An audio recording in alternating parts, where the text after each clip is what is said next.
Dear students, आज का जो हमें टॉपिक है that is human circulatory system. Actually ये ट्रांसपोर्ट सिस्टम है। हमने इससे पहले पढ़ा है transport system. Transport means to carry essential substances in the body, in the living organism, that is plants as well as animals. Animals में क्या क्या चीज, कौन सा एसेंशियल चीज ट्रांसपोर्ट करना है, that is digested food, oxygen, in the same way carbon dioxide जो यूटिलाइज हो जाता है वहां पर, और जो एज ए वेस्ट मटेरियल बनता है। तो ये जो ट्रांसपोर्ट सिस्टम है ये दोनों में है, प्लांट्स में, एनिमल्स है। प्लांट्स में हमने क्योंकि पढ़ा है, आप एनिमल्स में है ट्रांसपोर्ट सिस्टम, और ट्रांसपोर्ट सिस्टम एनिमल्स में है, that is called in humans, that's called human circulatory system. And human circulatory system, क्योंकि हमें सिस्टम पता है कि सिस्टम वो होता है जिसमें डिफरेंट ऑर्गेनिज्म म्यूचुअली काम करते हैं, that is called a system. और इस ह्यूमन सर्कुलेटरी सिस्टम में जो मेन ऑर्गन है that is heart, human heart, and blood vessels. There are 3 types of blood vessels: arteries, veins, and blood capillaries. These blood vessels and human heart, this make human circulatory system.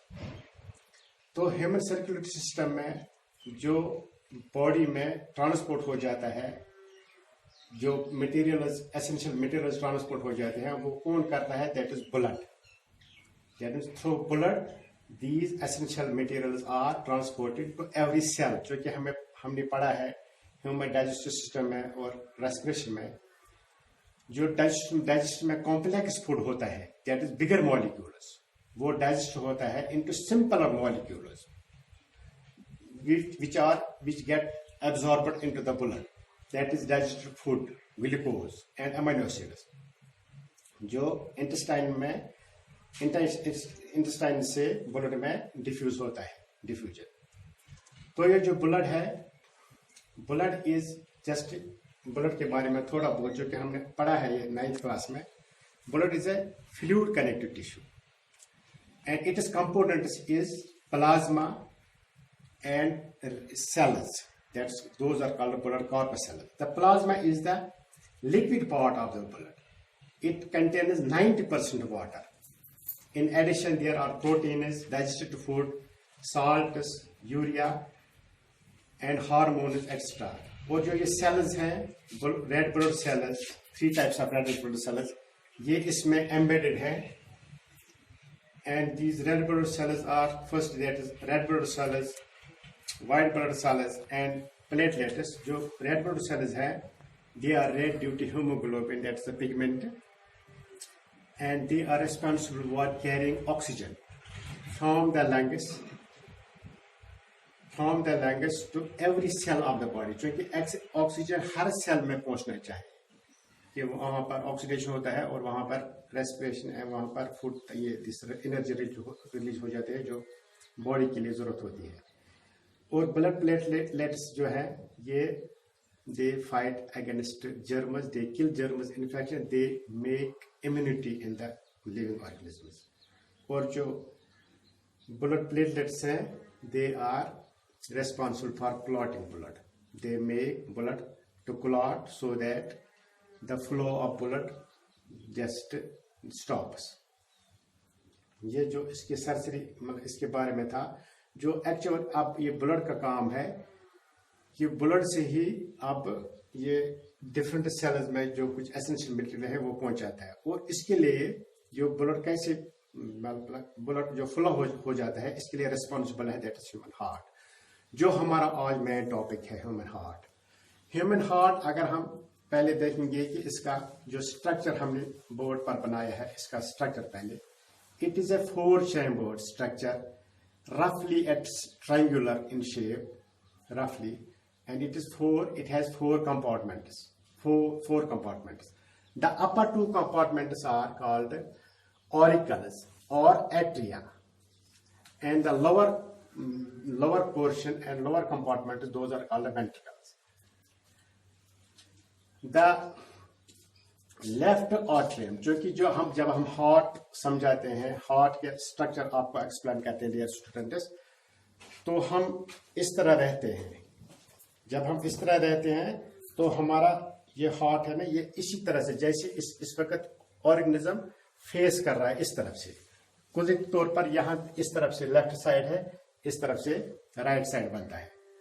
जो left atrium में है, left atrium वहां से blood आता है, it receives blood, because जो human heart होता है it pumps the blood, and there are two types of movements involved in the human heart: contraction and relaxation.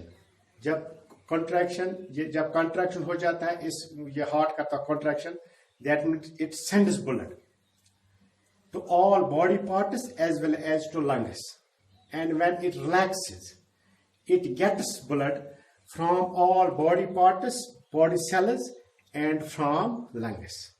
जब रिलैक्सेशन करता है लेफ्ट एट्रियम, तो ब्लड आता है, that is oxygenated blood, that comes from, it receives this blood from A pulmonary vein from the lungs that has oxygen in it. It is pure blood because it has oxygen in it. तो वो किस में पड़ता है? Left atrium में। तो left atrium से एक कॉन्ट्रैक्शन हो जाती है, तो इस कॉन्ट्रैक्शन से जो यहाँ पर एक वैल्व है, इस वैल्व से ये लेफ्ट वेंट्रिकल में पड़ता है ये ब्लड। तो लेफ्ट वेंट्रिकल से फिर बड़ा कॉन्ट्रैक्शन हो जाता है, क्योंकि यहाँ इतना कॉन्ट्रैक्शन नहीं होता, यहाँ क्योंकि यहाँ पर प्रेशर बढ़ता है और इस प्रेशर से ही ब्लड लेफ्ट वेंट्रिकल में पड़ता है। लेकिन अब लेफ्ट वेंट्रिकल से इस ब्लड को तमाम बॉडी के सेल्स में पहुंचना है, तो वहां पर बड़ा कॉन्ट्रैक्शन ज्यादा हो जाता है, इसलिए फिर मेन आर्टरी से ये blood, oxygenated blood, it goes to every part that mean to every cell. इसमें ऑक्सीजन होता है, मकसद क्या है कि ऑक्सीजन है ये सेल्स में पहुंचना चाहिए, और सेल्स में जो खास ऑर्गेनेल उसके लिए है, ऑक्सीजन के लिए है, दैट इज माइटोकॉन्ड्रिया, और वहां पर ऑलरेडी इसी ब्लड के जरिए से फूड भी पहुंचा होगा, दैट इज ग्लूकोज, और वहां पर ऑक्सीजन इस फूड के साथ कंबाइन करता है, रिएक्शन हो जाती है, oxidation burning of food that is called, और वहां पर क्या बनता है, वहां पर एनर्जी हासिल हो जाती है। उस एनर्जी से फिर डिफरेंट एक्टिविटीज ऑर्गेनिज्म करता है, human beings and different organism. तो इस तरह से जब ये ऑक्सीजन तमाम बॉडी सेल्स में पहुंचाता है, वहां पर अब ये यूटिलाइज चूंकि हो गया है, वहां पर एक raw that mean waste material that is carbon dioxide बनता है, और वो कार्बन डाइऑक्साइड जो कि हमने पढ़ा है उसमें रेस्पिरेशन में, वो इसी तरह से डिफ्यूजन के जरिए कैपिलरीज में पड़ जाता है, और कैपिलरी से वापस ये आ जाता है डिफरेंट इस, फिर एक मेन जो कैपिलरीज है वो एक फिर बड़ी वेन में कनेक्ट हो जाते हैं, that's called main vena cava से this blood that mean it is now deoxygenated, इसमें कार्बन डाइऑक्साइड है, और ये इसमें पड़ता है राइट एट्रियम में, और राइट एट्रियम से ये कॉन्ट्रैक्शन हो जाता है, अगेन ये राइट दिस वेंट्रिकल में पड़ता है, और राइट वेंट्रिकल से फिर ये through pulmonary artery this rim goes to the lungs for purification. That means फिर lungs से वहां पर ऑक्सीजन और आता है, प्योर ऑक्सीजन, और इस तरह से ये साइकिल चालू रहता है, क्योंकि अब इस ऑक्सीजन को फिर मेन मकसद क्या है, ये ऑक्सीजन पहुंचना चाहिए to every cells so that there occurs oxidation of this burning of food, वहां पर एनर्जी रिलीज हो जाती है। And this was all about structure of heart as well as the circulation human circulatory system.